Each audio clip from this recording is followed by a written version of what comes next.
నేను కూడా చెప్తున్నాను, రూపాయి తీసుకున్నాను, సంపూర్ణ జీతం తీసుకుంటాను ఎమ్మెల్యేకి. తర్వాత నేను ఇవ్వాల్సింది ఇచ్చేస్తాను, అది పెద్ద పట్టించుకుని. కానీ ఎందుకు తీసుకుంటానంటే, ఆంధ్రప్రదేశ్ ప్రజల సొమ్మును తింటున్నా ఆ బాధ్యత అనుక్షణం గుర్తు చేసుకోవడానికి. ప్రతి రూపాయికి రేపు పొద్దున నన్ను ప్రజలు చొక్కా పట్టుకుని నిలదీయాలి, అందుకని తీసుకుంటున్నాను. నీకు డబ్బులు ఇచ్చావరా మా ట్యాక్స్ పెయిడ్ మనీతోటి, నువ్వు ఎందుకు పని చేయట్లేదు అని ప్రజలకు హక్కు ఉండాలటడానికి కోసం నేను డబ్బులు తీసుకుంటాను. ఎమ్మెల్యేగా జీతం తీసుకుంటాను. చాలా కాలం అనుకున్నాను, ఎప్పుడు భవిష్యత్తులో ఎప్పుడు ఎమ్మెల్యే అయితే తీసుకుంటానా లేదా అని అనుకున్నాను. నాకు రూపాయి జీతం తీసుకుంటానని అలా కాకుండా నేను సంపూర్ణ జీతం తీసుకున్నాను. కానీ ఇవ్వడం కూడా దానికి కొన్ని వెయ్యింతలు ఇచ్చేస్తాను బయటికి, అది వేరే విషయం, అది కూడా చెప్తాను.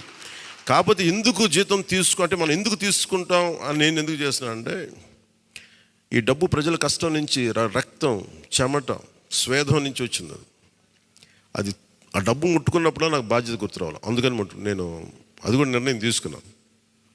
సో మీ అందరికీ కూడా నా ప్రత్యేక ధన్యవాదాలు. మనందరం కూడా జవాబుదారీతనం ప్రభుత్వం ఎలా ఉంటుందో చూపిద్దాం. నిజమైన లా మేకర్, చట్టాలను చేసేవాడు, వీఆర్ ఆల్ లా మేకర్స్. చట్టాలను చేసేవాళ్ళం, చట్టాలను పరిరక్షించాల్సిన బాధ్యత ఉన్నవాళ్ళం. How a true lawmaker would be will show them.